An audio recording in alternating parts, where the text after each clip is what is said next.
আপনারা সবাই শৃঙ্খলার মধ্যে থাকবেন। আমাদের প্রিয় নেতা জনাব তারেক রহমান সাহেব যেমন শহীদ রাষ্ট্রপতি জিয়াউর রহমান মাইলের পর মাইল হেঁটে উনি খাল খনন করেছেন, বৃক্ষরোপণ করেছেন, সেই খালে আবাদ হয়েছে, হাঁস আবাদ হয়েছে, মাছ আবাদ হয়েছে। মঞ্চের দিকে চলে আসছেন আপনারা সবাই, এই যে ভলেন্টিয়ার ভাইরা, আপনারা সবাই সজাগ থাকুন। আমাদের প্রিয় নেতা জনাব তারেক রহমান সাহেব তিনি আমাদের মাঝে চলে আসছেন।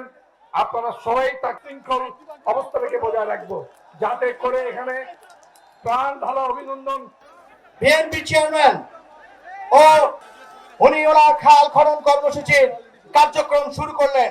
আমরা অত্যন্ত সৌভাগ্যবান, বাংলাদেশে তার প্রথম কোন সফরে আমরা আজকে খাল খননের মধ্যে বাংলাদেশের কে নতুন করে বাঁচতে শিখানোর নেতা, নতুন করে বাঁচতে শিখানোর কোন রাষ্ট্রনায়ক জনাব তারেক রহমান দিনাজপুর সহ 51টি জেলায় একযোগে এই খাল খনন কর্মসূচির শুভ উদ্বোধন করলেন।